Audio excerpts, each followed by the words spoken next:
All right. Good morning, everyone. It is 11:02, and we're going to call the Texas Early Learning Council meeting to order. I want to thank all of our council members for being here. I'm Reagan Miller. I am the Division Director over Child Care and Early Learning at the Texas Workforce Commission and the Chair of the Texas Early Learning Council. I want to thank all of our members who are here and, of course, thank all of the public members who are also joining us. This is a Zoom webinar meeting today, and council members, presenters, and agency staff are participating as panelists, while members of the public are able to participate in a listen-only mode. As a reminder for our members, presenters, and staff, please keep your electronic devices on mute when you're not speaking. And of course, Megan will also mute us if we forget. Megan is our Interagency Deputy Director of Early Childhood Support, and she's going to serve as our meeting facilitator, as she always does. And of course, the reminder, before you speak, if you can state your name, try to remember to state your name. Also want to let folks know that the opportunity to submit public comment, written public comment, closed at 5 p.m. yesterday. Members of the public are still able to request to provide oral public comment today by emailing their request to Megan Schneider, and Megan will drop her email into the chat. So any members of the public, please email Megan if you want to provide any public comment. And with that, we're going to move on to our agenda item which is the minutes approval of our last meeting. Members, you received a copy of those minutes in your meeting invitation. You also have them in an email. So I want to see if there are any edits or changes to the draft April 2023 meeting minutes. Okay, hearing none, I'd like to request a motion to approve those draft April 2023 minutes. So motion, Weldon Beard. All right, Weldon has made a motion to approve. Do we have a second? This is Terry Breeden. I'll second it. Thank you, Terry. Second was made by Terry Breeden, and pending any discussion, then I will ask Megan to conduct a roll call vote of the Early Learning Council members tied to the approval of these minutes. Over to Megan. Great, thanks, Reagan. This is Megan Schneider. So council members, when I call your name, please reply for, against, or abstain. Catherine Abba. For. Sarah Abrahams. For. Weldon Beard. For. Terry Breeden. For. April Crawford. Abstain. Rochelle Daniel. For. Alferma Giles. For. Melissa Hoisington. Becky Huss-Keeler. For. Kim Coffrin. Tori Lee.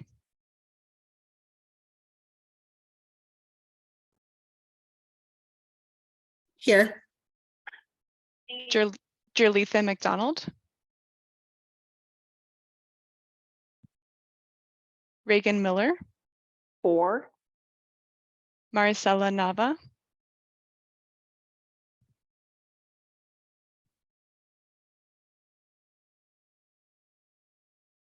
Stephanie Rubin.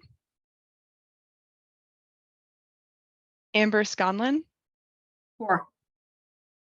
Kirsten Schwab. For. June Yateman.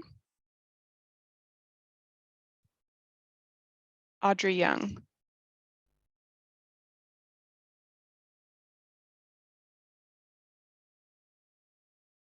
All right. The motion to approve the April 2023 meeting minutes has carried, and I will turn it back to you, Reagan. Thank you very much, Megan. Our next agenda item is public comment. And so, Megan, if you will facilitate this portion of the meeting.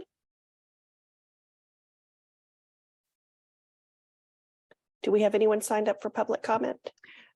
We do not. We got no request for public comment in advance or by email on the day of.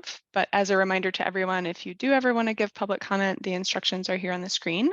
So the same place that you signed up for this meeting on earlylearningtexas.org also has these instructions, but you can just send me an email, megan.schneider@tea.texas.gov.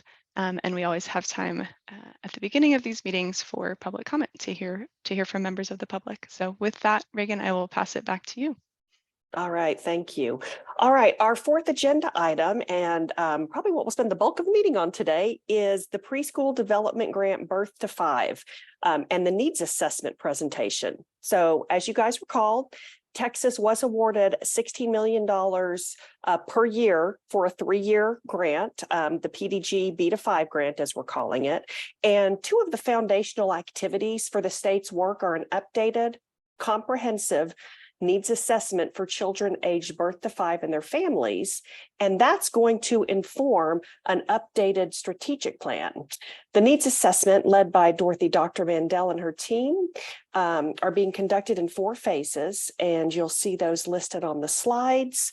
And they're going to be providing an update to us on each phase of that needs assessment. So Dr. Mandel, we're very happy to have you here as our evaluation partner, and I'm going to turn it over to you for an update on the initial findings on the first phase of the needs assessment, which was focused on the early childhood workforce. Great.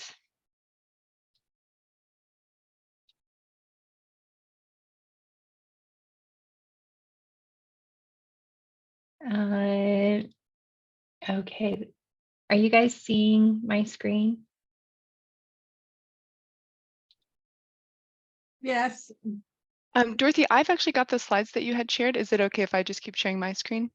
Yeah, we can You just can do it tell that me. way. Okay, Mhm. thanks.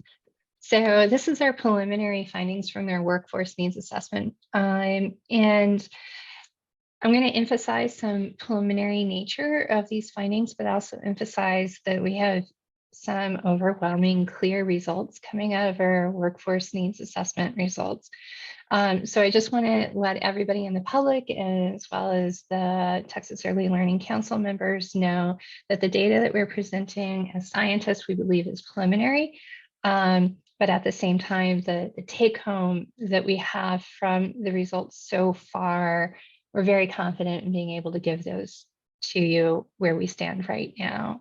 So go ahead, Megan, next slide. If there's any questions, clarification, or discussion that comes up as you review this material, or just, midnight, wake you up in the morning kind of questions you want to ask me, feel free to reach out to me. You could reach me at my UT system email address, which you all have, or my new email address at UT Health in Houston. Dr. Buick can also answer additional questions, and her email is also listed here. I also want to say that a part of our team, Dr. Polis, has done a ton of work on this needs assessment, especially all of our qualitative work. And I just really want to thank her for everything that she has done in the incredibly rich qualitative work that we have received from the workforce, especially on the childcare side. Next slide. So I think we should start off with who is the early childhood workforce. As far as our model for who the early childhood workforce is, it encompasses all of these sectors. It includes home visiting, it includes ECI and childcare. Home visiting, ECI, and childcare will be the focus of the presentation that we have today. But we also know that it includes the public special education group, as well as public pre-K. Public education and the special ed and public pre-K aren't included in these results that we're presenting today, but we are going to work very hard to get them into the final needs assessment. Unfortunately, we began this section right when school got out. So we kind of lost our ability to reach that group, but we're going to work very hard to get that group in come August. Next slide.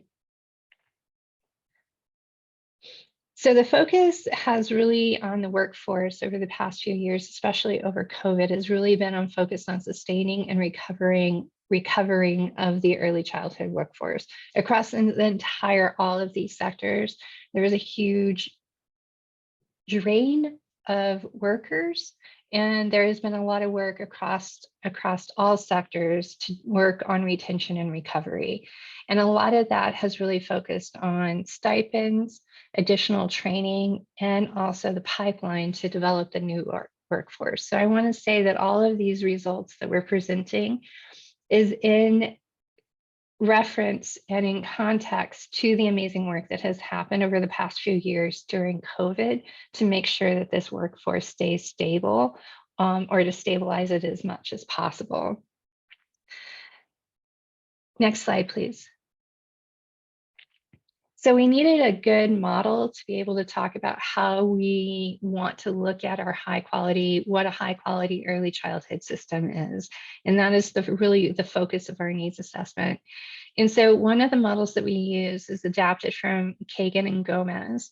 And it really focuses on, their work focuses on childcare, but we think that this model this is one of the few models that we think actually applies to the entire early childhood system.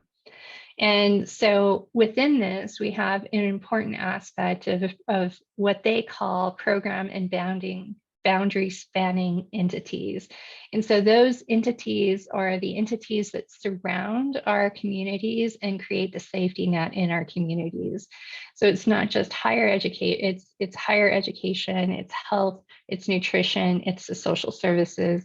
It's everything that we think of as what creates the safety net within our communities. With that too, the important part is infrastructure and subsystems. And that includes regulation, governance, what they call governance, but regulation, finance, grants, in contracts that filter down into these systems, quality standards within the systems, human capacity. And so this is an important part of where they put human capacity. They put it before we talk about an effective early childhood system. Also, family and community engagement, they see as an important infrastructure. And of course, linkages across programs. In their model, they believe that these two boxes lead to an effective early childhood system. And the output of that system is what they call systemic outcomes. I apologize, I don't think that's a very good term, but they mean that the system is equitably distributed across our communities. So they're in communities that need it, and they're working within communities, and quality is equitably distributed throughout our communities as well. It also leads to high quality, and it should be sustainable. So if we have an effective early childhood system, it should be a sustainable system that happens in their model. And of course, there's important family outcomes, and all of this leads to family-child well-being, high quality family and child well-being, which we know is a cornerstone for school readiness. Next slide. So within our needs assessment, this is how we're focusing our needs assessment, is if we take this model and we look at the phases that we're going in our needs assessment surveys and focuses are in these particular boxes. So for our coalitions, of course, we're looking at them being boundary spanning entities, and they're incredibly important for the infrastructure and for creating the linkages across our early childhood system. Our workforce, we're focused, well, talk about workforce in a second, but with families, we're also focused on with families about assessing whether they're meaningfully involved and organizationally supported and what their well-being looks like. And what we're going to be talking about today is workforce. So our workforce assessments for the needs assessment has really focused on an infrastructure related to governance, regulation. Actually, we didn't mean to focus on that, but it just kept coming up. Quality standards, the capacity has been a huge focus for our needs assessment work, family and community engagement, and of course, linkages across programs, which we're going to spend some time talking about today, and how that relates into an effective early childhood system. We also want to look at high quality, what is helping the workforce maintain high quality, and what is the drivers and the facilitators for sustainability within the workforce. So this is the needs assessment focus that we're going to be talking about today. And then over the next few meetings, we'll bring in the rest of these boxes. So you guys are going to see this figure come up again and again. Next slide. So when we talk about sustainable early childhood workforce, it's important that we also recognize that sustainability within this workforce is not just about pay and compensation. The literature is very clear across the entire early childhood, all early childhood sectors. A lot of what the literature I have cited below is specifically in childcare, but there's another whole literature within home visiting and also within the developmental disabilities literature as well, that it takes more than just pay to keep people involved in this really hard work. Although pay is an important part of keeping people involved in this really hard work. What also sustains is a very healthy professional parent-child relationship. Those relationships are really key because they help lower job stress. The other part that we're seeing coming out is child behavior management, and effective child behavior management is when a child, especially on the childcare side and the home visiting side, feels like they can manage behavior, and the ECI side feels like they can manage behavior of the children that are in front of them. They feel a lot more secure within their job. Training and mentoring is a big component to sustainability of their childhood workforce, as well as supportive supervision. So we're going to be focusing on these 5 of these 6 boxes in the rest of the presentation, and you're going to see me coming back and referring back to these 6 components of a sustainable early childhood workforce throughout the presentation. Next slide, please. All right, so let me just get this out of the way. So what we did with the needs assessment for the workforce is you're going to be seeing a mixed method approach. We had interviews with childcare directors. 15 interviews were completed when we finished the slide deck, and I can tell you that they're all finished now as of yesterday. And so while you see on this list of where we were, our South Texas interviews have now been finished. So we actually have all the areas of the state included in our child care director interviews. The survey of our workforce is an ongoing part of the needs assessment. But like I said, what we've seen so far is really clear.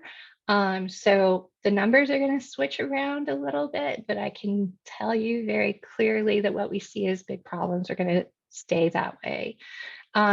For the workforce, we focused on ECI, and we asked all directors, we recruited all directors through HHSC and asked them to include 4 therapists. So it's the director and the 4 therapists in each of the ECI agencies.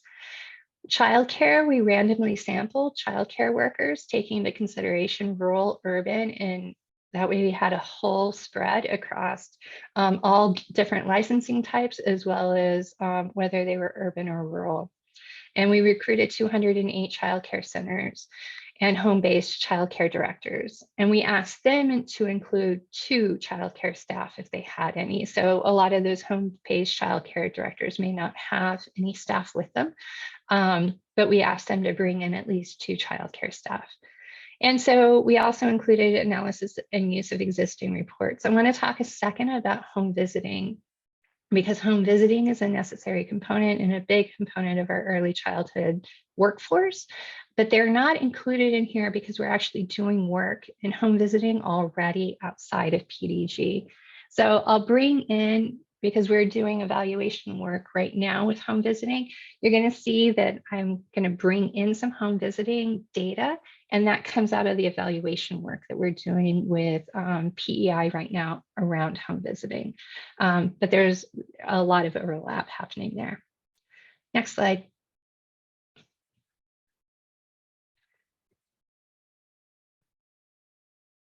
So Kirsten, yes.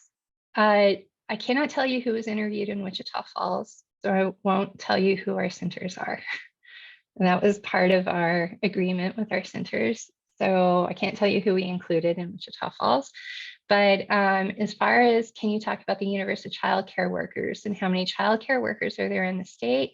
I think that's a really good question we don't have a good grip on. So that's something that we're trying to figure out.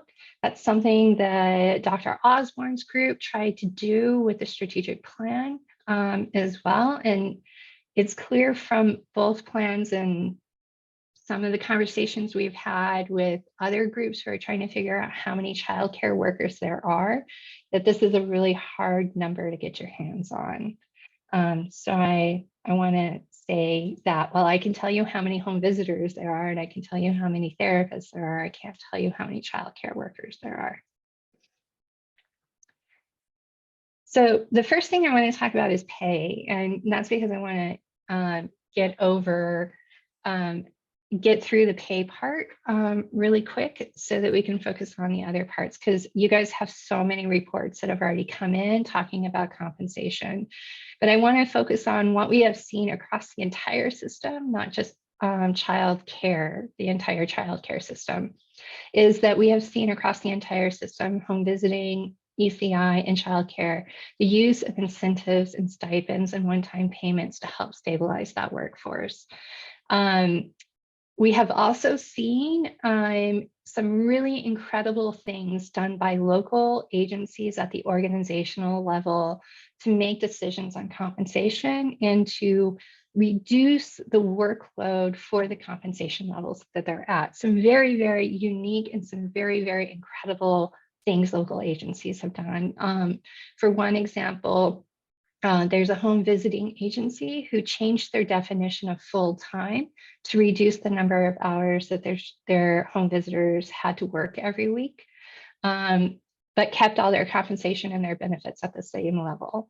So they reduced their hours, but not their compensation. We talked to other childcare agencies who restructured their compensation to be able to give their really experienced childcare workers a raise to keep them employed to keep them on and to keep them employed during the pandemic. So we've seen a lot of local agencies and a lot of local innovation happening on how they've worked to help handle the some compensation issues that they have. However, one of the things that's clear across all the sectors is there's great disparities within the sector based on the funding source for the program. We find across everybody that if they're receiving federal funds, they can compensate at a higher level than if they're not receiving federal funds.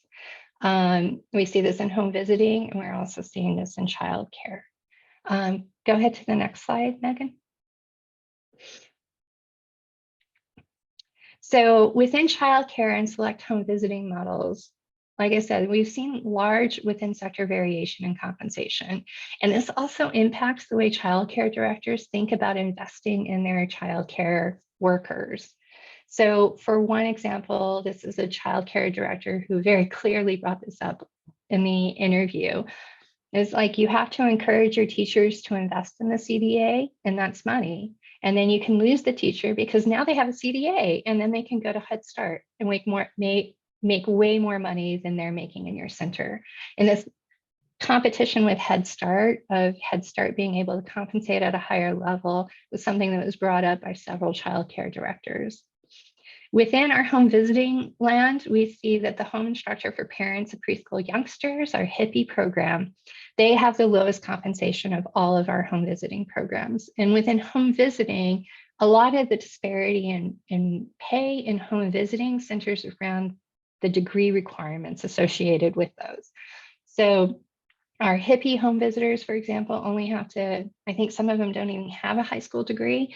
You only need to have a high school degree. Most of them have just a high school degree. But it also leads to this situation where 48% of our home visitors who are HIPPY have identified that their household income is less than $40,000. So to put this in perspective, 48% of our HIPPY families presumably Many of them might be eligible for Medicaid, and most all of them are eligible for CHIP. So 42% also said that home visiting was their number one stressor. Or sorry, pay was their number one stressor within our HIPPY program.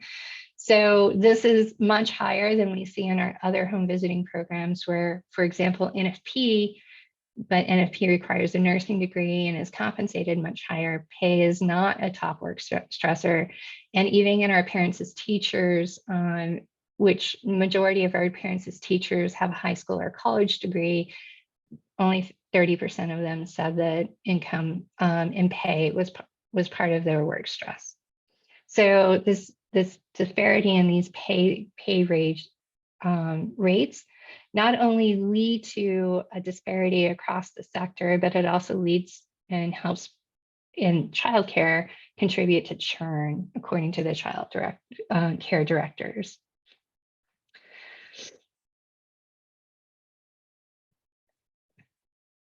So Sarah, all the pay rates in HIPPY were based on full-time work. And what I'm reporting here is full-time is household income. So it's not just their income, it's whoever, any other adults they had within the house. I wanted to go back to Terry's question about public education staff interviewed, and no, they haven't been interviewed yet. That's something we hope to do in August when they all come back. So one of the things that we see in the literature that helps maintain sustainability of the workforce is training and high quality training. If people feel really confident in what they're doing, they feel better about doing their job. And so that becomes a question of like, how do you get them training? And as came out of the Child Care Workforce Strategic Plan, it's clear 91% of Texas Rising Stars director have a TechPed account or a CLI Engage account. So the utilization of those accounts are really high among ECI directors. We see that fall off a little bit when we talk about the entire childcare workforce. So in our data, which is highly preliminary, this is going to change. Only 57% of childcare respondents and 13% of ECI respondents said they had a TechPed account. So our sample is much different than the Workforce Strategic Plan sample, in that we actually did not sample for who's receiving subsidy and who's Texas Rising Star. And it ended up in our sampling that we actually have a representative sample of Texas Rising Star, but we did not specifically sample for Texas Rising Star.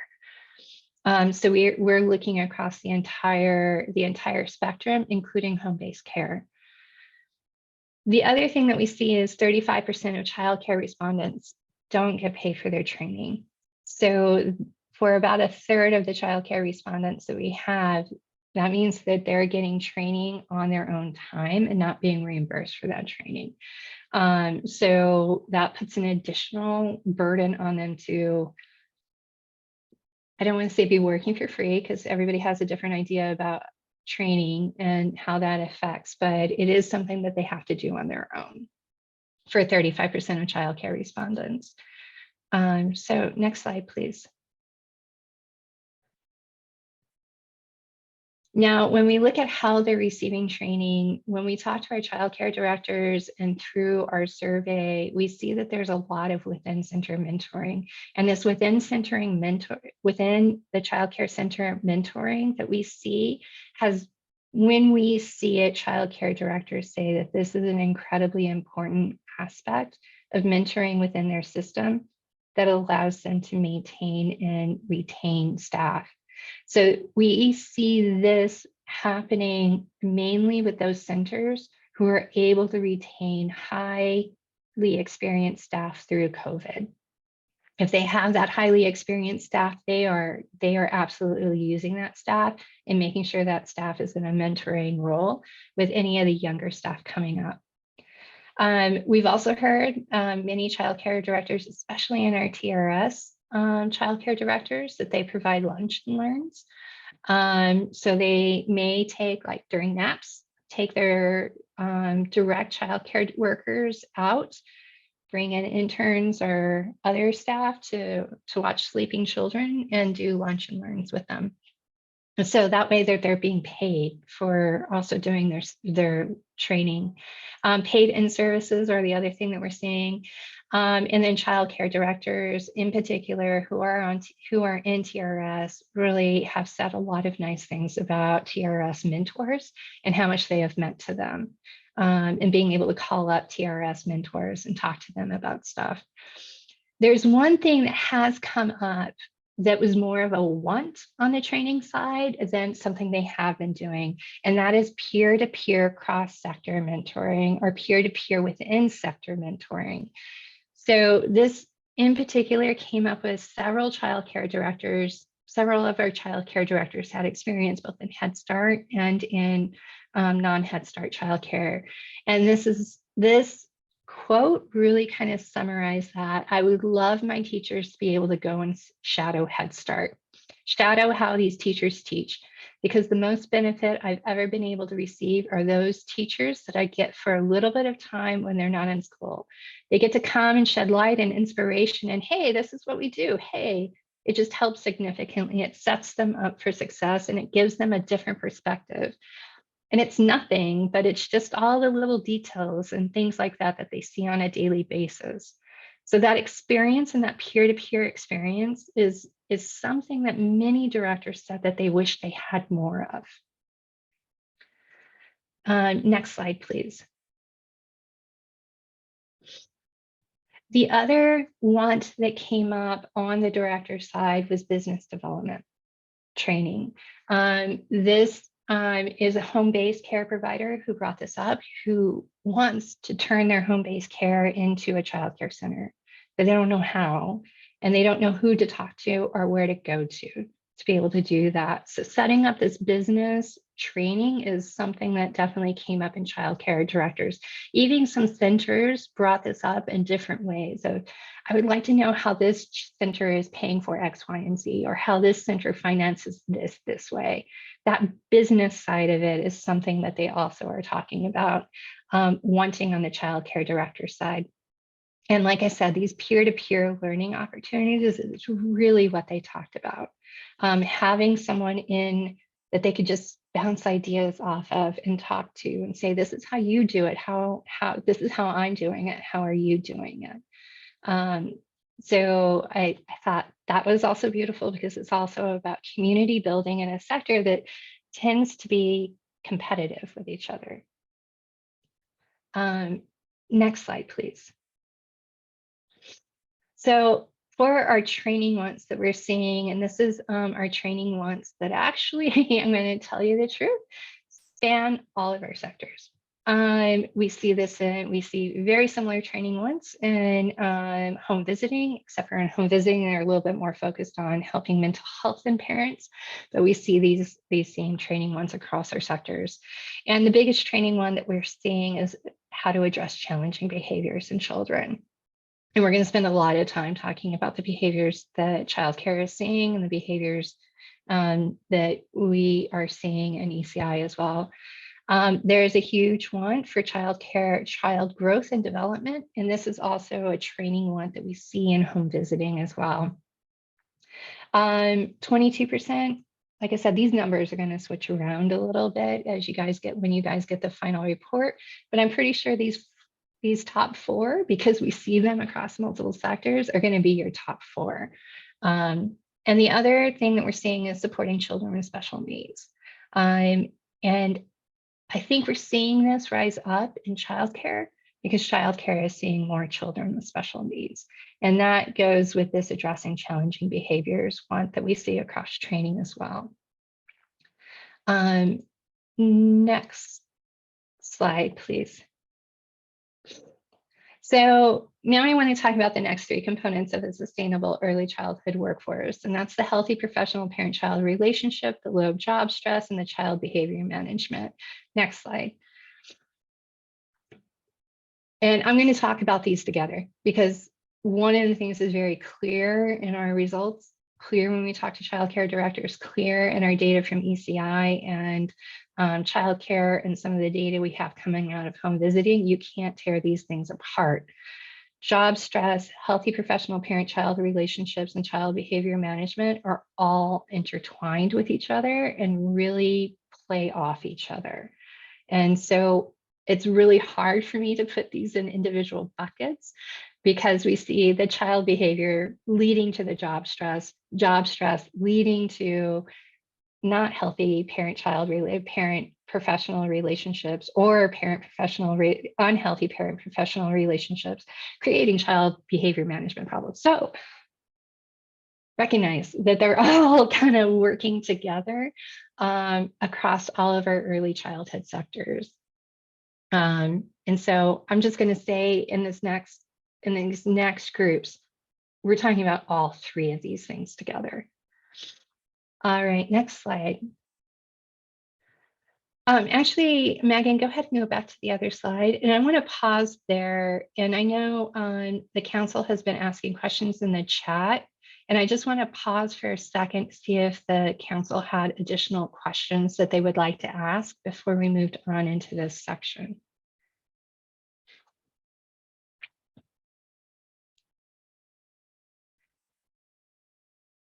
So one of the questions that came in the chat is, are you able to look at this data by population served, specifically infants and toddlers? So early Head Start versus Head Start. So our sample is not just Head Start. We have sampled Head Start. I don't think we have enough of a Head Start specific. They're proportional to how much they're represented in the entire state. But I don't think that I can separate out early Head Start from Head Start. The other thing to be clear about is our Head Start sample only includes center-based. So with early Head Start, not all of the early Head Start is center-based. Now, our disaggregation that we would like to do with this is home-based versus center-based. And we would also like to disaggregate this by metro and rural. So these kind of give us that more look at being able to identify whether quality is distributed equitably and where we're seeing some of these issues. But I can say right now, some of these issues are just everywhere.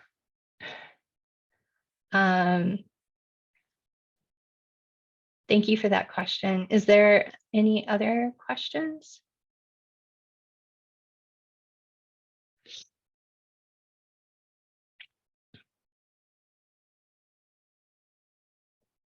Okay, so now I want to talk about these things, which really lead to wellness. So when we talk about healthy relationships with parents, if you're a direct provider to children or a direct provider to parents, you're in a position of having a lot of really hard conversations about a lot of important things. You're also in a position of having some really great conversations with parents about things they're really excited about their children. And we know that childcare, everybody's really great about the wonderful conversations. They're happy to have the wonderful, very positive conversations about children and what's good and what's positive and strengths-based. We see very much in this sector, whether it's home visiting, ECI, or childcare, that this sector is very strengths-based oriented. However, how do you have the difficult conversation? And that is where we are seeing a great problem or a great need. I shouldn't say it's a problem, I'm sorry.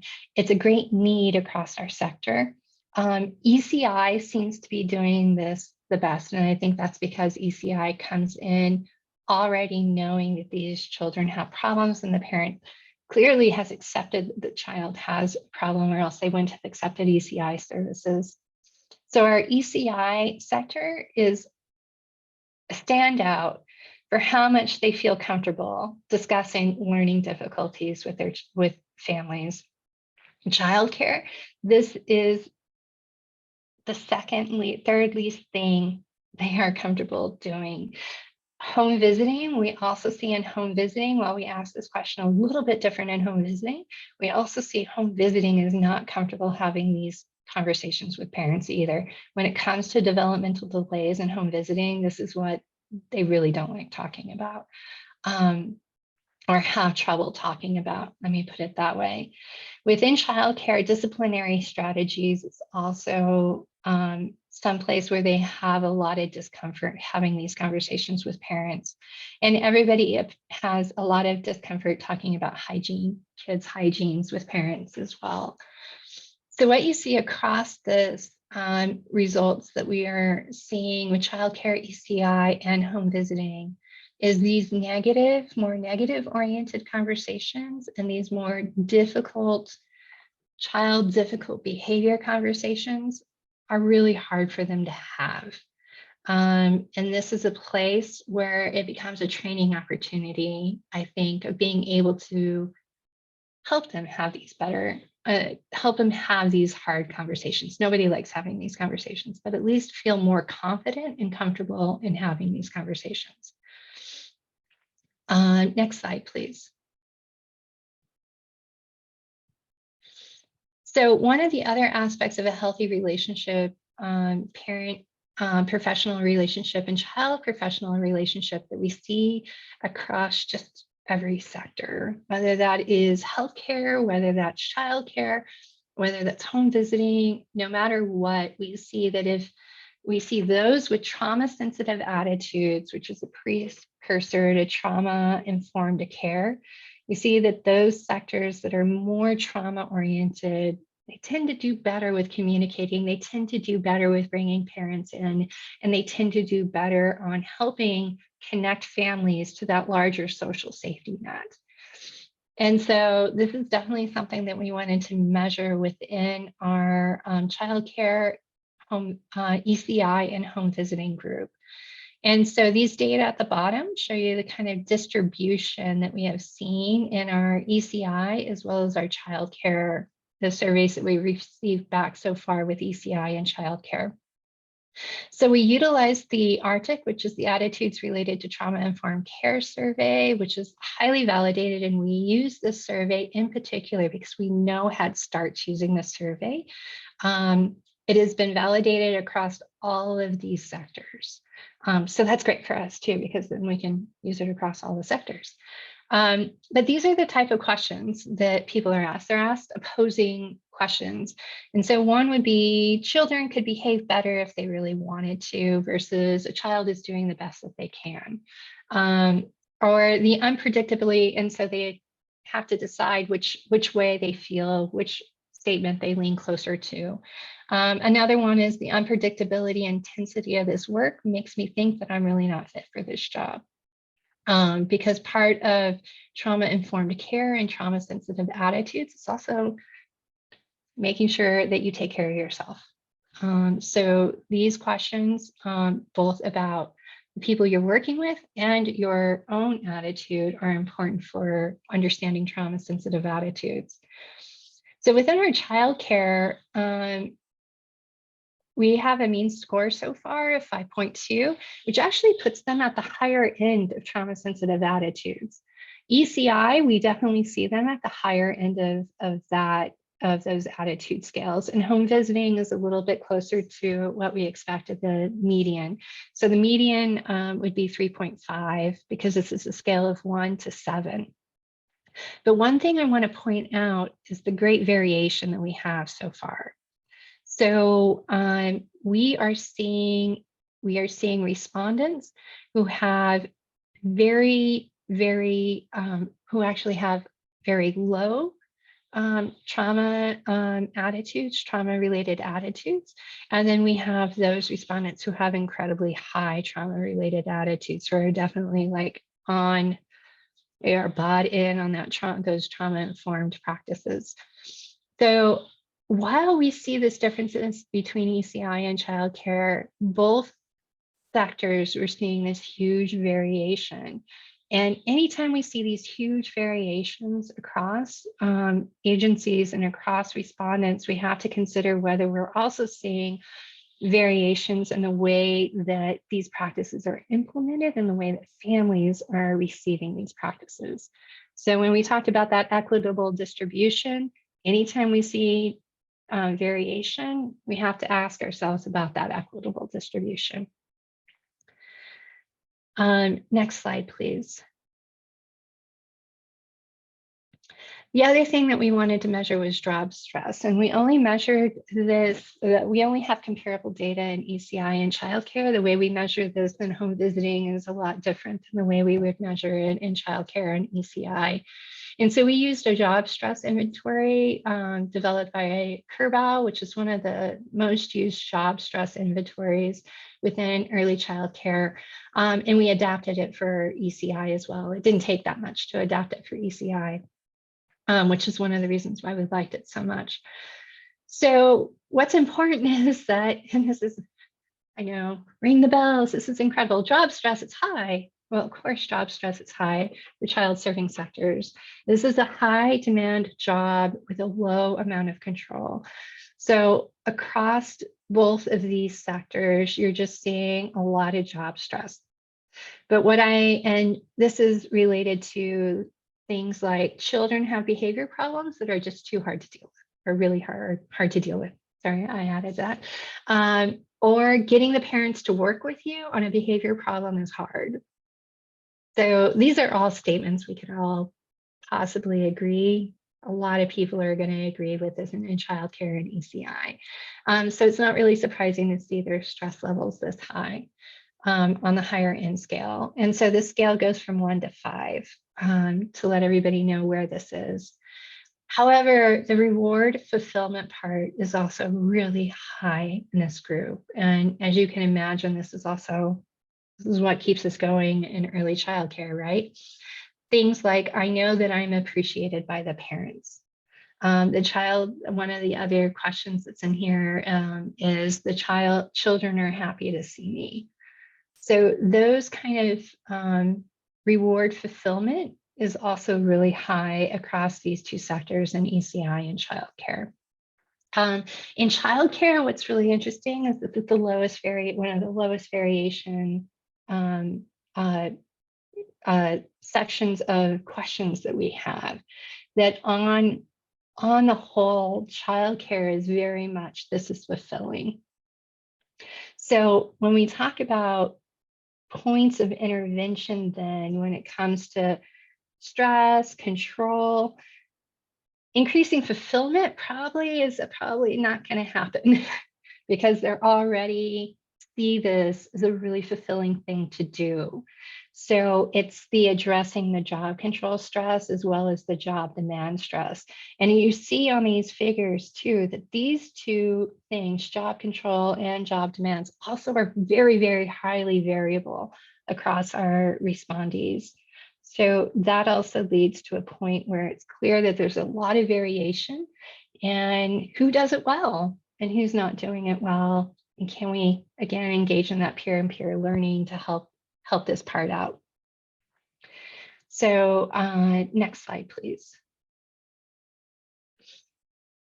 So I also want to talk about something childcare has been doing to reduce stress, because when we talk to directors, they clearly told us what they did during COVID to keep, and what they're doing now to keep their workforce happy isn't really about paying compensation, although they did that. It's about this. It's about lowering job stress. And the number one way they have talked about lowering job stress is with lower ratios. Centers who have been able to do that talk about how they can retain staff because they keep their ratios low. And this first quote's one of my favorite ones. Who's on God's green earth would think that one person could handle 10 to 12 2-year-olds by themselves, 16 to 18 3 and 4-year-olds by themselves, and say that that's a licensing ratio? Oh, this is good. You can handle it. No, you can't handle that. I just love that quote. As you see through these other quotes, they all come to the same conclusion. We kept teachers because we lowered ratios. We lower ratios because of lower stress. The relationship between the lower ratios and burnout is something that came across with a lot of the childcare directors, especially the childcare directors who are able to keep staff and have really tenured staff within their childcare center. So These are just all very, very clear. And as much as I also want to emphasize that these quotes all came from different people. So they're not just one person telling us the same thing over and over again. These all came from different people. Next slide. So one of the other sources of stress childcare directors have talked about, and which came up very clearly in our results related to training wants and needs, is child behavior management. And so it has become clear, and like I said, we're seeing this even on the home visiting side, that the return for COVID has increased behavior problems. And so one of the big questions is, it's increasing behavior problems that are also developmentally necessary for intervention? Or is it that childcare needs different behavior management within the classroom to address these behavior problems? And I can tell you that childcare, they don't know. They would like somebody to figure it out. So when we asked about the return from COVID, they said, so definitely. Kids in the beginning of 2021, a lot, and everybody uses this term, they either call them their COVID babies or their COVID cohort within childcare, who then came to us when they were 1.5, and it was just so hard with their separation anxiety, and so many of them just cry. It was a month straight of crying. There's already going to be separation anxiety. That's normal. This was to an extreme that I have never seen before, where it was a month of just crying straight. And we would have to do half days because it was not only like, this isn't healthy for the kids, but the other teachers and the rest of the classes. It was so stressful on all of them. So that was something that definitely we saw. And when we talked about the return from COVID, is the separation anxiety. And while this quote specifically about babies, we heard this same quote across the entire age range, that they dealt with a lot of separation anxiety on the return from COVID. But one of the other things that's clear too is there's persistent needs that childcare is seeing. And I can tell you on the home visiting side, some of these persistent needs are also being reflected on the home visiting side as well. So next slide. So within child behavior management, one of the persistent needs is centered around executive functioning, and what childcare centers have been telling us about executive functioning. And I want to also say this: so many childcare directors say, I don't know, but I can tell you it's worse. I don't know what it is. I don't know if it's COVID. They want to hedge their bets. I see that a lot. We see that a lot across our interviews. But the fact is they're dealing with this right now. And it's the same in home visiting. I think in home visiting, a lot of our home visitors were more willing to blame it on COVID. But within our childcare directors, they're really like, I don't know if it's COVID, but I can tell you it's happening. So, and I don't know, it could be pre-COVID or when we were compared to now. I don't know. But now you see a lot of, I don't know, hyper. You see a lot more kids with ADHD and any type of behavioral issues. You see a lot more now. And like I said, I don't know if it's because of pre-COVID. I don't know. Just to be honest with you, it's just, you see a lot. Common things would be can't focus, just hyper, all over the place, jumping up and down on the couches and in the library, and then in that class. And if you're doing morning circle and you have them all together and one takes off, well, you just lost everybody. This kind of quote has been a common quote among our childcare directors. And this quote, the second quote, is also a common thing of, especially our more experienced childcare directors, going back, I'm going to go get my doctorate on this because I don't know if it's the pandemic, but there's a significant increase in these behaviors. And you'll see a lot of them just say behaviors. If there's a direction given, it's either they tune it out, multiple repetitions of instruction, and inability to do that executive functioning group activity, because everything was so individualized and one-on-one. And when she's referring to pre-COVID, when they were at home, It's very hard with some, with the older ones where you expect them to have that ability. I feel like executive functioning has really decreased. So this is a major need that child behavior, that child care directors have talked about. I'm going to go through the next few slides because they all kind of hit on this same theme. And then I want to talk a little bit more about these persistent problems that childcare is bringing up. And like I said, these were persistent problems we also hear about in home visiting. Next slide, Megan.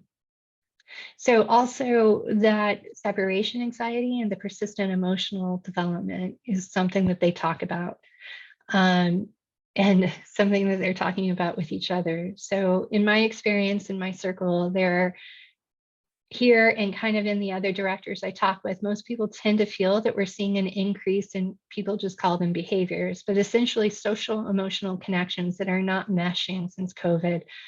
Directors really feel like they're seeing a kind of COVID baby, and that they were at home during a crucial part in their development and are now struggling to make those social connections here.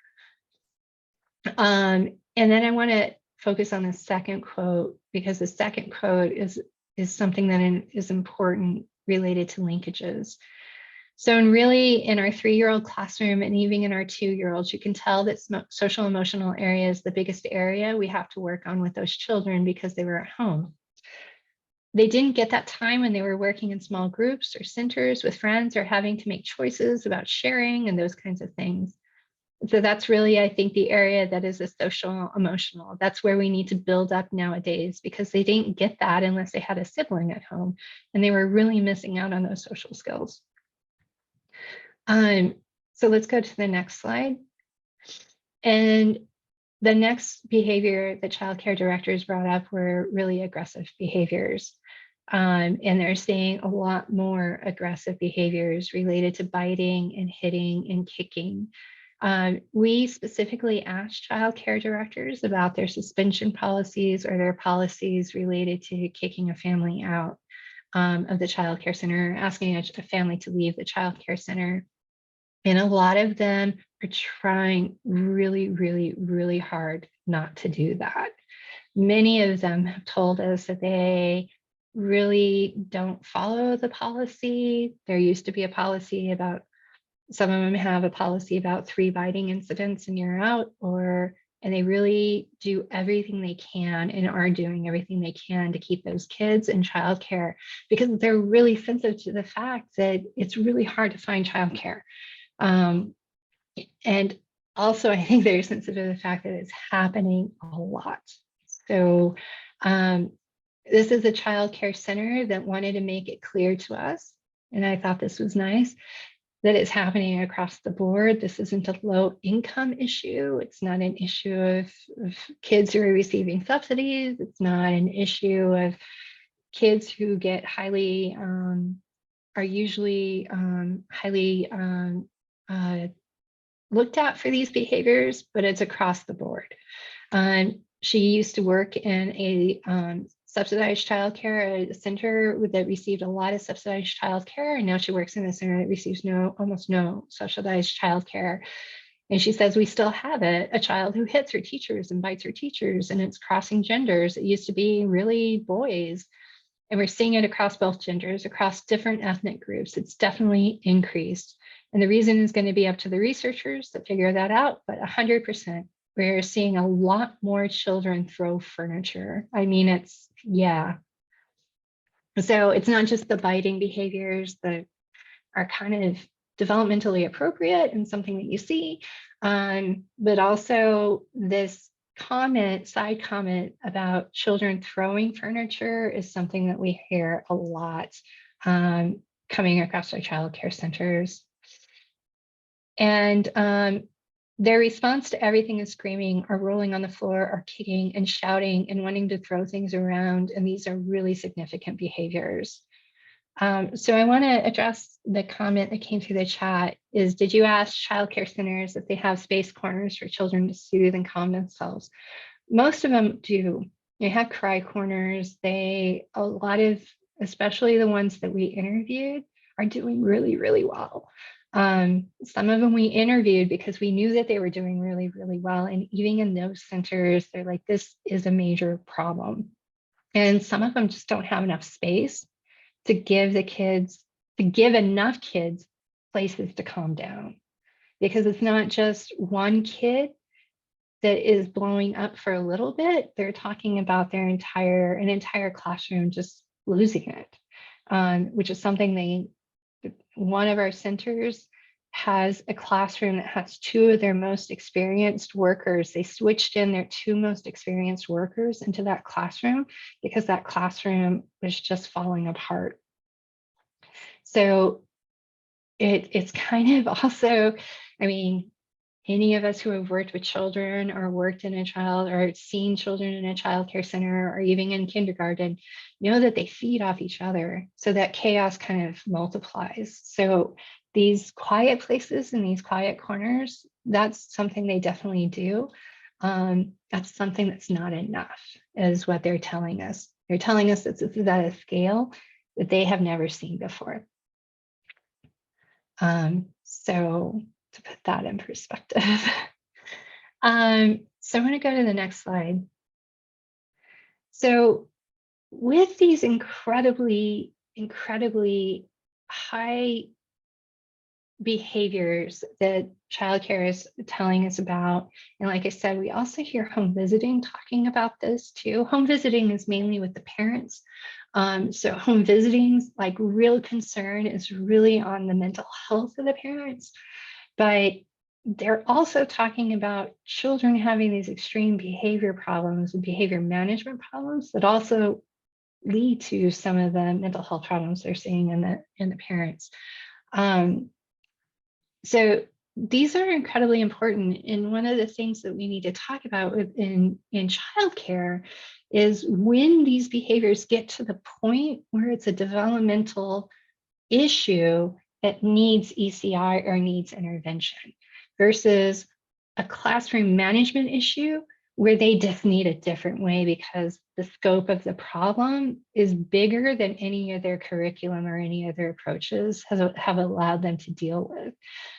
And so that's something that we struggle when we were doing the interviews with where that line gets drawn, where it's a developmental issue that requires bringing in ECI and requires bringing in or the school system to really help with that child. And I can tell you right now, childcare is struggling with where that line is. So the next thing I want to talk about is that linkages across programs that are so incredibly important. And these linkages between ECI are mainly, we're talking about the linkages between ECI and childcare. And so, like I said, childcare is really facing behaviors and developmental delays at a scale they have not seen before. So even within the developmental delays, when we ask childcare, do you have a place for ECI? They all have a place for ECI. And we've had many childcare centers tell us, I've never had to have ECI in my center before, and now I have multiple kids receiving ECI. So that interaction also reflects on what we're seeing in ECI. And their need to bring them in is also really reflective as well, that these behaviors aren't just management behaviors, but some of them rise to developmental delays or developmental disorders that they just haven't seen before at the scale that they're talking about.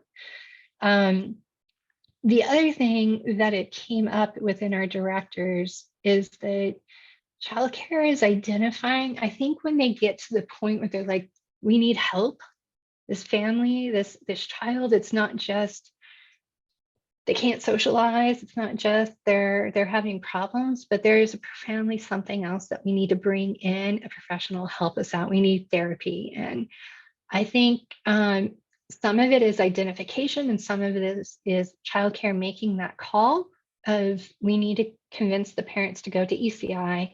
It really, we're seeing childcare bring it up that this is about 2.5 to 3 years old. And those kids, they are saying it is a challenge to access assessments in this transition period, because this is the transition period between when ECI would pick up those kids and when the public school system would pick up those kids. And we had several directors tell us they had kids in limbo who were waiting to figure out which system was going to pick them up. One of the directors who is in a childcare center that actually is and helps support kids with developmental disabilities, talking about trying to figure out, so like they know they have somebody in their childcare center dedicated to helping families navigate the system. And so even for that childcare center, they're saying trying to figure out who's going to support the child on which thing, and then making it streamlined, because that was one of the concerns of the parent. She wasn't getting enough information from one group, and then like, okay, well, which group is doing this and which group is doing that? So that transition part was between two systems that are on assessment wait lists, or have, I shouldn't say they're on assessment wait lists, but may have longer periods of time that they age from one system into the other system. Childcare is struggling to help parents kind of navigate this time. The other thing that came up is when we were talking to these really high quality centers who work with ECI a lot and have really good relationships with ECI, they actually didn't know who ECI was. We had childcare centers like, oh my God, that's amazing. When we told them what ECI did, we were like, that's amazing. Like, I should know them. I wish I had them. So childcare's understanding and interaction with them is very highly varied. And when we bring that up into the school, so if you go to the next slide, when we go into the school, that variation actually continues. So not only is there that they know that they could go to the public school system for help, but when they do, their interactions with those school districts were really highly varied. So for behavioral assessments, the most common complaint or most common focus from childcare was that it was inconsistent and there were often long timelines for receiving therapeutic services. And for childcare, that was like a real struggle because they're keeping these kids in the classes. They don't want to expel the kids. They want to do everything they can for the kids, but their entire classroom's blowing up kind of situations. These are words that they use. Their entire classrooms are blowing up. And so in some situations, they talk about giving the child a one-on-one staff member, but at the same time, they're like, I don't know if we're doing right by this child by doing that because we're not therapists. So these behavioral assessments and the long timeline for therapeutic services through public school for those who tried to access these services was an important aspect of it. So I know we're receiving a lot of questions. Oh, sorry, that was a comment from Kathy about ECI, that a lot of ECI, like I said, a lot of childcare didn't even know, some childcare didn't even know who ECI was. So I want to pause there because I think this part of the presentation is kind of, it's deep. And for us in particular, it was a little breathtaking about how consistent it was, right? As researchers, we don't usually see something so consistent. So when we do find it, we're like, whoa. So I want to take there and stop there real quick and give the Early Learning Council some time to kind of digest and give me your thoughts, your comments about where you are with this kind of information. All right, members. April. Yeah, I can go first. This is April Crawford. Thank you for the work you've done and for sharing this. It's been very informative. I think the only kind of thing I'm reflecting on with what was just presented is I think everything you're saying about support for individual children and whether or not that the level of support children need can be readily, provided by the childcare provider. I think all of that sounds, spot on. I think the only thing I wanted to note is that while COVID disrupted experiences for kids, which could be leading to these more intense, challenging behaviors. COVID also disrupted sort of what was the business as usual workforce knowledge and skills development opportunities. So it is true that during COVID, teachers probably received less training and targeted support around responsive interactions and guidance, classroom management, supporting, how to address challenging behaviors. So I think there could be like both things happening, where some of this dramatic increase we're seeing in the challenges in the classroom are because children's experiences were so different. And there needs to be a plan for those kids who may need something more. But I think it also could be that we need to return to what was maybe a more typical level of support for educators in the classroom. So some of the challenges they're facing may be because classrooms aren't running maybe exactly like they were before. It's reinforcing. Yes, it's all reinforcing. I agree, April. I'm going to tell you one of the things I expected childcare centers who had less experienced staff to definitely have these behaviors, and childcare centers with more experienced staff saying, no, we're good. We didn't have that. And like I said, we have a couple of childcare centers who have now moved their most experienced staff into those classrooms to help mitigate it. Maybe it was too little, too late for them. One of them, I don't think so, but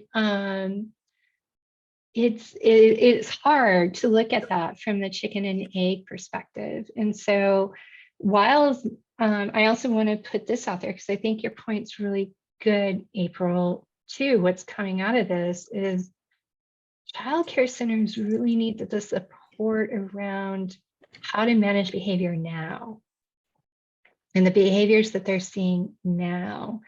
And I think that while a lot of them are seeing profound developmental needs, some of the behaviors that we have heard them talk about wouldn't rise to ECI. So I'm going to push it back on you, April, because you guys very much have been doing this on the forefront of helping with training. Are you guys hearing more about this, of just a different training related to behavior management? So it would be anecdotal. We haven't sort of systematically looked at it. I would say that we have addressing challenging behaviors has always been high on people's sort of priority list for support. So I think it's amplified now for sure. But I don't know. Yeah, I would say it feels amplified. And I would say that kind of the way you're describing it, as there are probably more children that need some referral, need some additional support than they had before. But I think there's also like an increase of what we might have thought of as like the routine sort of support and training that they need for challenging behavior.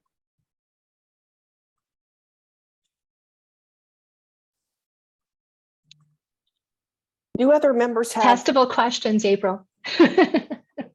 thoughts or comments? I'll tell you, it's made me think a lot about what do we do with the information that we're hearing. And one of the things that came to my mind, TWC provided some stimulus funding to ECI, and we're looking at some joint training. And so I'm thinking now, what do we need to do as we're working on that training to make sure that we consider this type of input? I've also been wondering kind of more broadly about some of the inputs that you gave opportunities that we have to work with Rochelle and childcare regulation about business coaching. And I'd love for us to talk to you more about what you're hearing from Yeah. providers about what do we need business coaches to help us with, because we have some in place, and this kind of input can help us make sure that the services that we're providing are meeting the needs that you're hearing that they have. So I was really interested in that too. Let me stop there. Megan has her hand up. Hi, Megan Young. I apologize, my camera is broken, but I hope you can hear me if you can't see me. We can hear you. I just want to comment, Dorothy, you mentioned that some of the centers didn't have an awareness of ECI, and I'm curious, I think that in some parts of the state, our local program names maybe have more recognition as serving that 0 to 3 population. So they may say, oh, Easter Seals has those services, and that's who I make referral to. And they may not, even though it's Easter Seals ECI, they may not always make that connection that that's ECI. So I Yeah. wonder if that is anything that came up as y'all were working with those child Well, services. in those interviews, when they said they didn't know who ECI was, or early childhood intervention was, we actually explained the services to them and whether they knew anybody who provided those services, and they still said no. That was some of the things of saying, well, I would really like those services. That would be great. So that was one of my concerns too, Megan, is they just didn't know the local agency. But I don't think in the way in the transcripts that I read that was, they just didn't know those services were available. I see that Kathy, who actually sat in on a couple of the interviews where that happened, has her hand up. Kathy, you want to comment? Yeah, sorry, also my camera is refusing to turn on. But I just wanted to add to what you've laid out here, Dorothy, is I think there's also just a larger sense that there's huge variation, which is one of your bullet points here. Not only in terms of understanding of ECI and how to manage potential concerns with behavior, but also just kind of a very wide range of understanding of when does a child need a developmental assessment, when is something potentially a concern. We've had directors telling us that, well, I thought that there might be an issue, but I really am not qualified to make that assessment, but I contacted the district, but they won't help us because we're just childcare, we're not pre-K. And so a behavior for certain, but also just generally, just a vast difference in just the level of understanding of what is a developmental issue, what is an assessment. Some people thought that an assessment was a diagnostic thing that they were supposed to learn how to do. So there's just a need for a better understanding around what's a developmental issue and how can you get help for it versus, okay, I need some classroom management help here. I think generally. Yeah, and the issue around developmental, like doing, because Megan, you guys have been doing so much with helping childcare stand up, being able to do ASQs as well. And Kathy and I have done a lot of research in child and medical providers as well as home visitors about their utilization of developmental screening. And I have to say that is a place across the board where we could do better across the early childhood sector of when something rises to a problem. Like even medical providers, we see that they often take a wait and see approach when it comes to children who screen in a very concerning range for a developmental delay. So that need for more training, thanks Kathy for bringing that up, and that need for better understanding. You see that in the training ones as well. And like I said, we see that in home visiting as well as just more understanding and more training around what typical development looks like and what atypical development looks like. And Dorothy, I'll just say one of the things, which nobody will be surprised by this, but we did have some interviews with family-based centers, which are very different in a lot of ways from the center-based, where they had totally different ideas about what was appropriate development. So you could have a director saying, well, this child really doesn't speak that much, but they'll come along when they're ready. The kids are different. They do what they do when they do it, which a lot of pediatricians have that attitude as well. But that's something that we heard where there's just no kind of standard understanding of developmental milestones. Or when a milestone or when it's a problem. Right. And so I think there's a good understanding of developmental milestones and a bad understanding of when it's a problem. And when it's a problem beyond the child can catch up without intervention. That's definitely, especially among our more experienced and more educated childcare or childhood sector providers. That is where I see the gap, as opposed to understanding developmental milestones. It's when you're not meeting it, and when that not meeting it needs to result in intervention. Are there other questions and comments?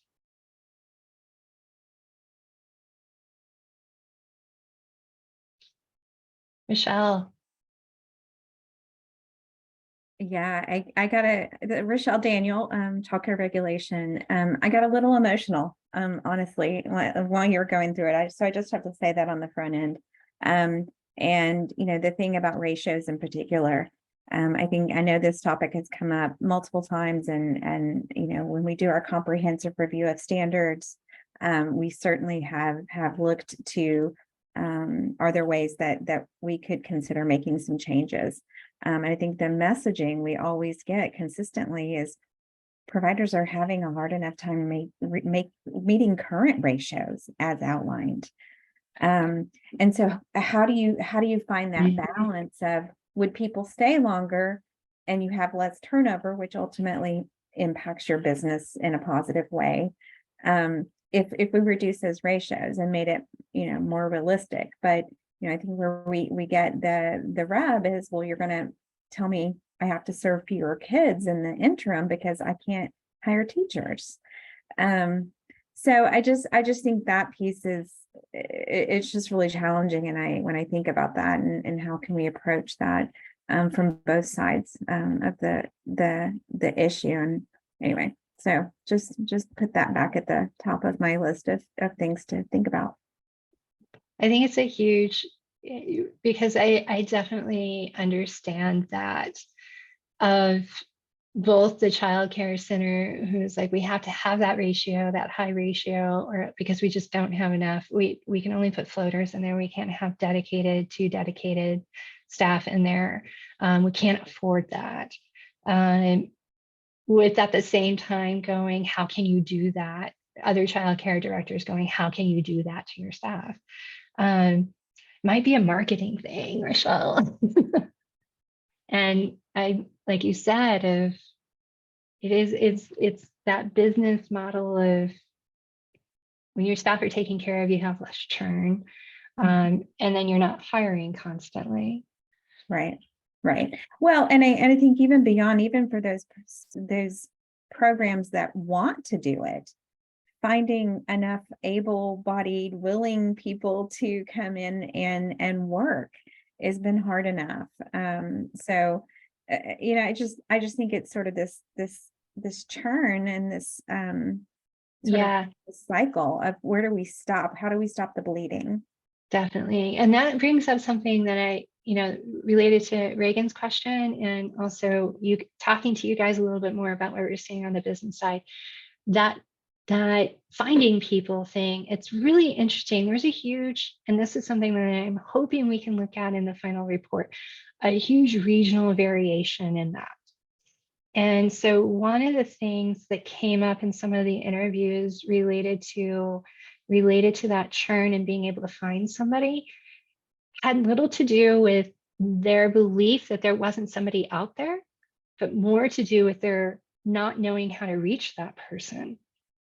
So several directors brought up the Indeed problem, because getting a job posting on Indeed costs money, and they don't have that budget.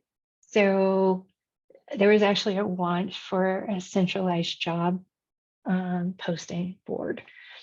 of some way to, and that's part of that business training and business development work.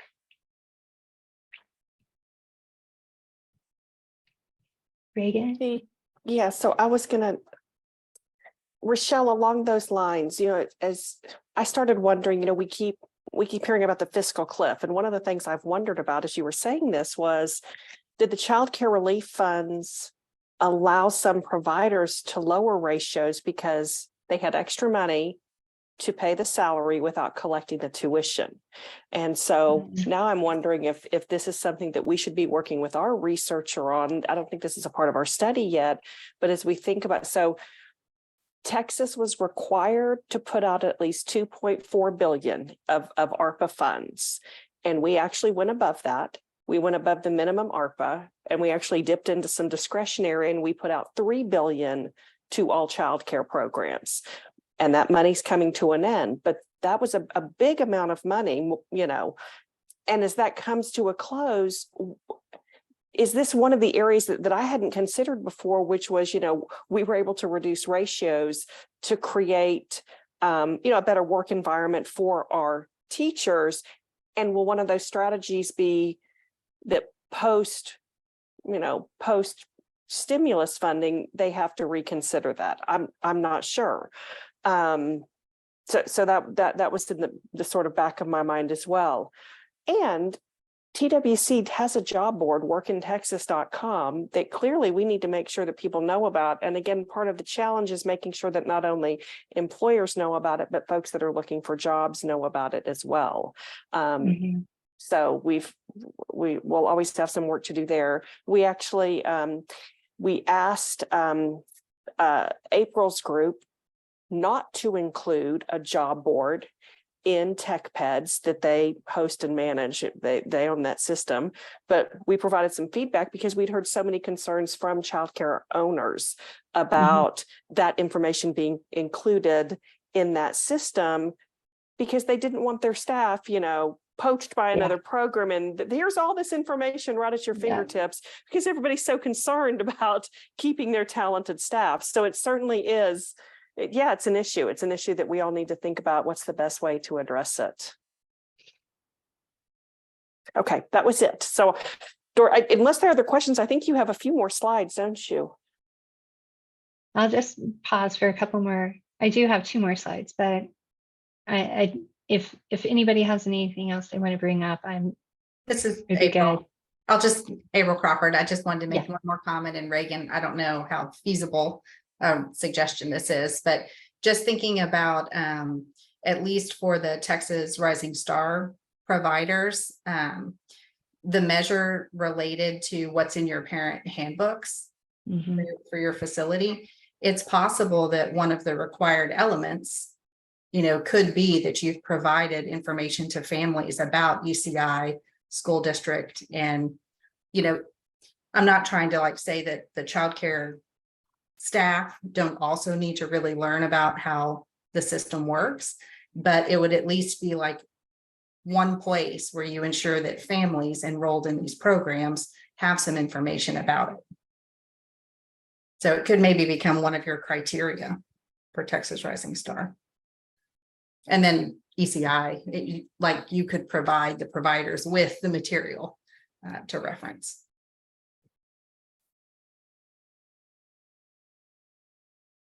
Becky?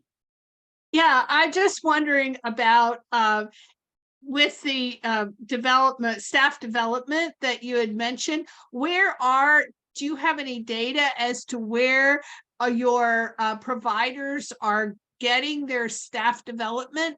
Because I know they have to do training, so many training hours, 24 hours and 30 as a director.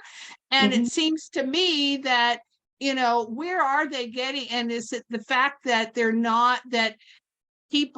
not people in their area that can provide staff training on those vital areas where they are really having issues? Because I was a former kindergarten teacher, and I've had some of these little squirrels in my class too, and it's really hard.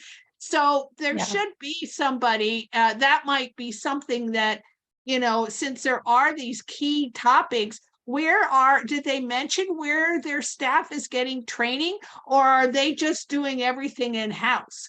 You know, if the director isn't very well educated in early childhood and the staff are not very well educated in early childhood and they're providing in-house, you know, stuff, it's just they're not getting what they need. It seems to me that there should be people in the area that could do training on some of these things. So I don't know. Maybe Yeah. it's, I'll tell you that this is also another area of improvement. It's highly variable. So our TRS ones, Texas Rising Star, especially the really good ones, they're using TechPed, they're using CLI Engage. They know people because a lot of those directors are coming in with master's degrees. They have degrees in early childhood and they have education backgrounds. Many of them are coming out of Head Start or used to be a director in Head Start. So those directors, I think, are in a different group than the other directors. The other directors are doing whatever is free and available. I will tell you, those are the two criteria. Is it free? Is it available? A lot of them, especially in our rural areas, told us that they're using online training. Some of it is training that's attached to their curriculum. And some of it is just something like, I cannot tell you how many directors I heard say, oh, we Google it, and then we look at the YouTube videos, do training that way, training available on YouTube. So their criteria is really, is it wrapped in my curriculum that I've already purchased? Then I'm going to use the training wrapped in my curriculum already purchased. So I think where they're really missing out, and something that, you know, as all of you with education in the early childhood space, if they're just looking for stuff online, the chances are that it's also not that peer-to-peer support that we're hearing them ask for to help deal with the problems that they're facing right now. and then how can they get that free? I noticed Marissa mentioned in the chat, they're using A&M extension centers. Those Mhm. are free. And Yes. so maybe they don't know about that. And maybe also it could be that we have that the state or whoever, this group or what, develop a cadre of people that's their specialty area, that they train in this area. Since Mhm. this is such a high need area, to have people that go for special training on all these areas and be there helping out with the A&M extension or finding out other free ways to provide this information. Yeah, and like our West Texas group has talked about UTEP being such an important resource for them as well.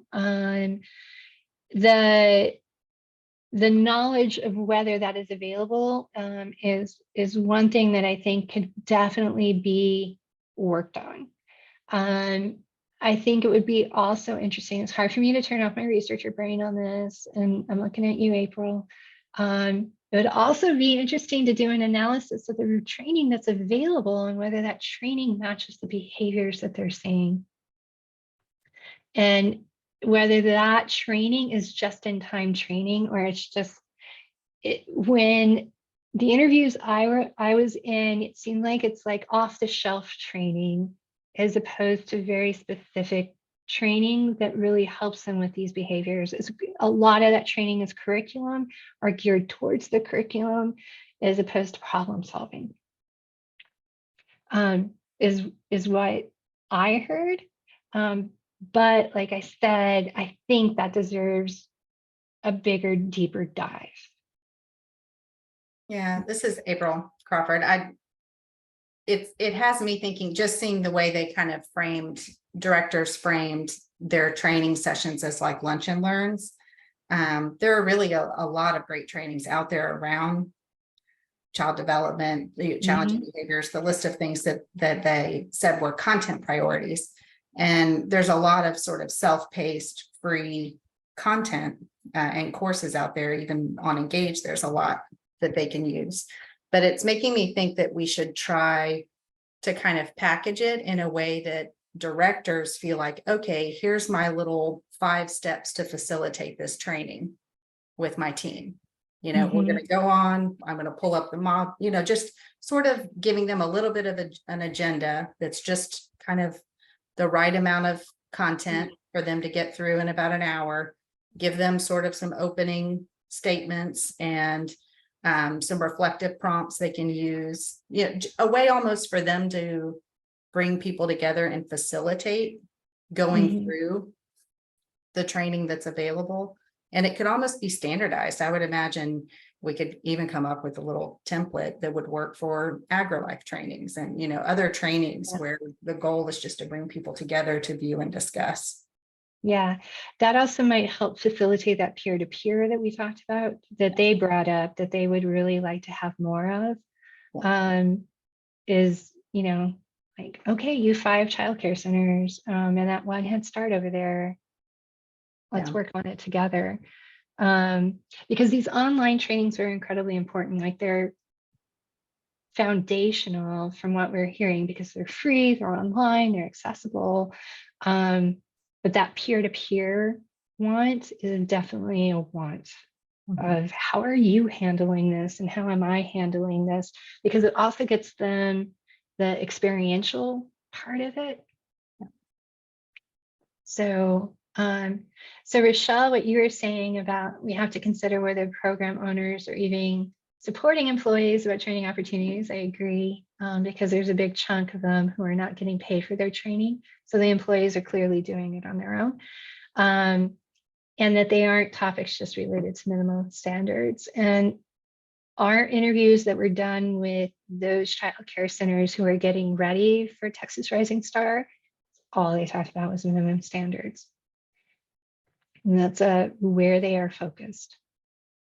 So I think your point is incredibly well taken.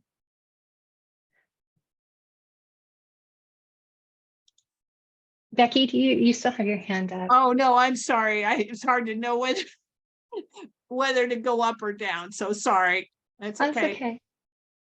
Hey, Dorothy, Natalie was sending me some insights that I put into the comments for you. Yeah, yeah. Oh, And I think, If yeah, it's already covered, that's fine. I just wanted you to know. yes, I got them. I think we've addressed that. One of the things I also want to emphasize is there's a difference in training on child care directors and training on child care staff. Is like, you saw this in the strategic plan analysis that Dr. Osborne did. Child care directors are already on these online training systems. Whether their staff are is a different story. And so recognizing that those direct care staff is where that training needs to go, because I don't know if it tells me a lot that directors are using a train the trainer model. And I'm not sure that that's effective. And April, you brought this up as well. Whether some of those trainings are train the trainer models, and can you readdress those trainings to be train the trainer models?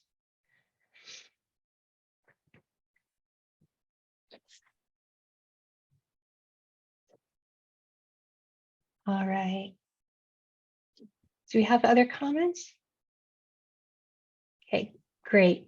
I know I have only 2 more slides left and I want to leave you guys time for updates. So I'll get through the next 2 slides. They're just summary slides to help bring it home.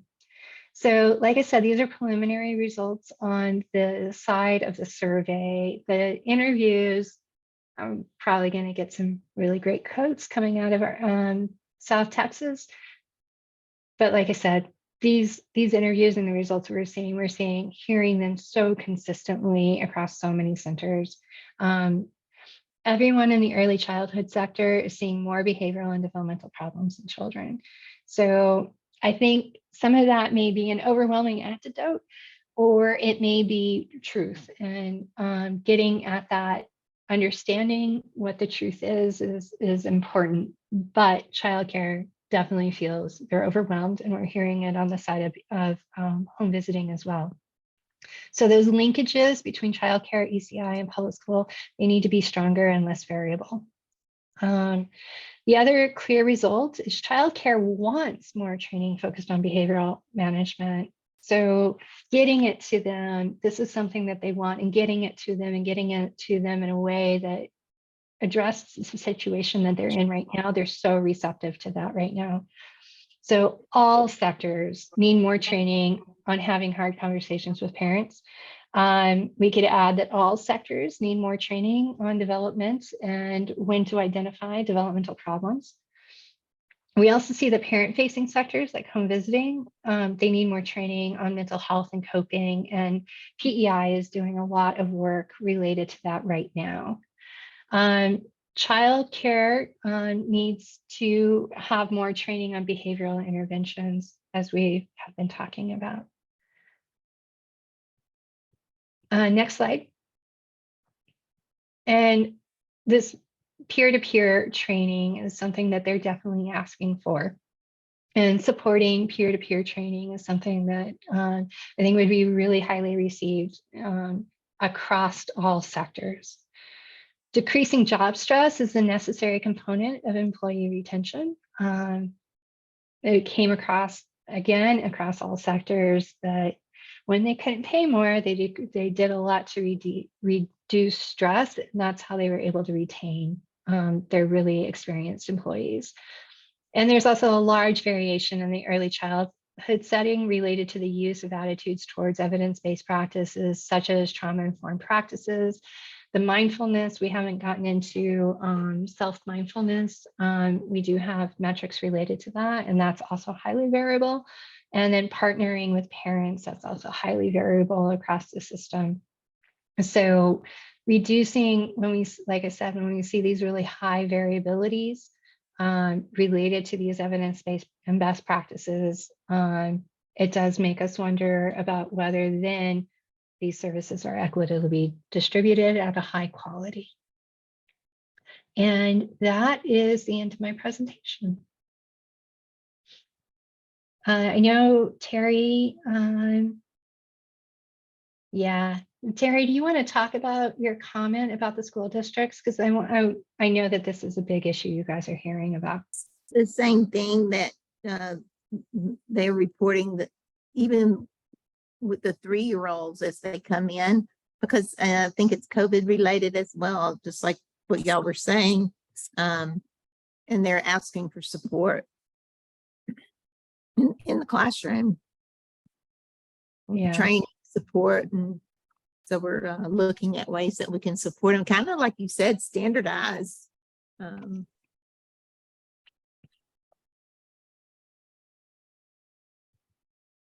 especially in special ed classrooms, because there's not a student to staff ratio that's mandated. So some of those classes are large. Mm-hmm. But anyway, when you interview school staff, I expect you to see the same results that you're seeing that was reported with childcare. Yeah, that I'm confident about. Are there any other questions or comments?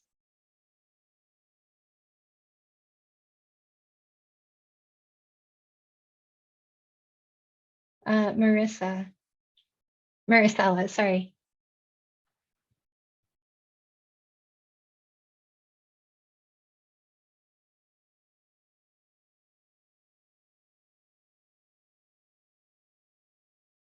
Maricela, can you unmute if you have a question or comment? Yes, I'm sorry. You think I learned by now, right? Good afternoon, everyone. But just my question just pertains to the mixed methods of how the needs assessments or the interviews were actually conducted.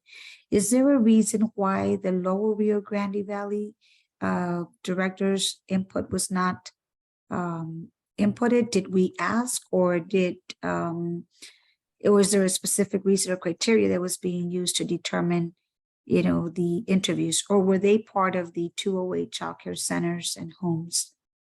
The only reason why under the they're workforce? the only reason why they're not there is because we didn't finish them on time. We actually have finished them all now. So in the Okay. full report, they will be there. We have three more. We're processing those interviews right now. They were just finished yesterday. So the Rio Grande Valley, as well as other places in South Texas, will actually are included in the full results. Reason that I was asking is because I was wondering if they are echoing the same regards as far as the training and the needs, the behavioral, because I think that's pretty much universal, I think, I mean, after Yes. COVID. But just, was wondering if the information or the data received was actually pretty much in the same line. And I think it probably would be, but just curious. I can tell you what I'm seeing out of home visiting coming out of South Texas is it's very much in line with everybody else. So I'm not expecting those 3 interviews that were done yesterday to be out of line. And based on the comments that I'm getting with our 2 partners who did those interviews, they're still in line with everything else we're seeing. Okay. Like I said, some of the regional variation that we're really seeing is their interactions with the school district. And the quality of the interactions with the school district. And what I'm interested in the Valley is the interactions with ECI, especially in the Rio Grande Valley, because the ECI agency in the Rio Grande Valley is so well known and so visible. So that's what I'm interested in with what we may or may not see in those interviews with the Valley. Okay. Yes, and I know that actually they mentioned, because I know that we've got Driscoll that's actually also working with in part in McAllen and also in the Brownsville area.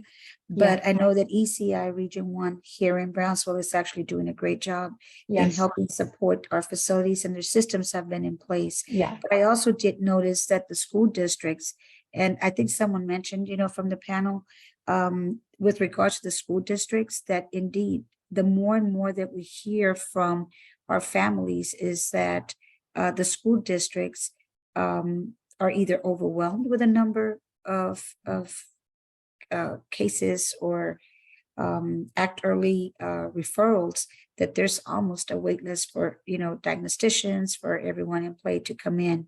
But I definitely do agree that ECI here in the Lower Rio Grande Valley is doing a wonderful job in helping support our childcare industry partners. But I was just wondering, I said, I didn't see that. And then I was thinking, well, maybe on the survey of the workforce, they might have been included with those 208. But then I said, no, let me just ask this to. But we just didn't have them done in time, but they're there. I was kind of hesitant. I kept on, I said, okay. No, I'm not going to leave out RGV. Like I said, I'm really interested with the ECI connection also just to go back and support also what Ms. Miller mentioned earlier with regards to the small business. I know that there are a lot of opportunities through TWC, and we try to make sure that, our local TWC board and childcare board, they do send out message, that these services are out there and they're available when it comes to the business aspect. And they do share that information as best as they can, I think, in most of our director meetings and such. But the hardest that I find and that I see is just reaching out to the home-based childcare groups. Those are the ones that I think are the toughest, that in training, everything pretty much. I think all along, they hurt a little bit more than we do. But thank you. Thank you so much. This has been so informational, I think. And I've made a couple of notes here. So I'm probably going to reach out later on and just, just give you another question or two. Definitely. Thank you. Can I jump in right here? This is Terry. I just want to speak to something you said to make sure that it's clear. If there's a child that needs services and they're asking for a referral, there's no wait list. You see, the referral piece, and I'm sorry, and I probably, misused my words there. The referral piece is done, that they do the referral, but then it sits there because there's a wait list to try to get to, the next phase, which is actually when the case managers come in. Actually, Region 1 is really good about it, but when they reach 3, that we no longer can service at the daycare centers that we can provide where, the therapist or the case managers come in and work with the families. It's what do we do then? Where do we send them then? Once they reach the age of 3 and they're in our preschool programs. And then they're referred out to the school districts that do offer the special care components that are needed in public schools. That's where they're getting the delays. That's where we're hearing that it's impacting a little bit more because there's more of a demand or need. And in our region, at least, that's, what we're hearing. That's where the wait list comes about. Okay, just wanted to clear that and make sure. Yes. we Yeah, didn't no, have thank you any- so much for clarifying. Or for And I want to asking make it clarify. clear too, that also this transition between ECI and school districts that we're talking about and what childcare brings up to us is not about the services. We actually, No. I don't know if we had anybody complain about the therapy switchover. It's getting them in on that first Exactly. choice. It's the Exactly. assessment and waiting for the assessment that allows them to qualify and I for the get- services. And I guess that's really the main, I think that's really the point that I'm trying to make across is that transitional, maybe, excuse me for my lack of words, but it'd be that transition phase. That's the toughest that we're finding, to try to facilitate that process because they need the help now. You see, and that's really, I think, what I'm trying to advocate for, that how do we go about it? How do we make this process work? And how soon can we get them, to those resources? But thank you. Thank you so much. All right, Megan, I am done. So I just want to, we're about to go to our next agenda item. So just want to make sure, Megan, I thought I saw your hand up, but it's down now. So if you have a comment, let us know. And if not, we're going to move to updates from council members. Okay, on to our next agenda item. So I'm going to start with an update that's again related to the PDG grant, and this has to do with the strategic planning aspect of our PDG activity. So we are going to have 3 sessions. The first session, which is defining our scope, is a half day, and this one is going to be a virtual session. And then session 2 and session 3 are going to be in-person sessions. Did I get that right? Megan, I want to make sure I got that right. Perfect. Okay. And all of the needs assessments that we're hearing about are going to be used to inform our strategic planning efforts. We'll be posting all of these meetings as public meetings. If any of our council members can't attend, you can send someone from your organization to represent you and participate, and then keep you updated about the discussions. But these are really important as we think about strategic planning. So we really want to make sure that all of the council members are there or can hopefully send somebody in their place. The Texas Institute for Family, Child, and Wellbeing at UT are going to be our facilitators for the strategic planning process, and we'll be sharing more information prior to the first session, which is scheduled for July 10th. All right, any questions about our next steps on strategic planning?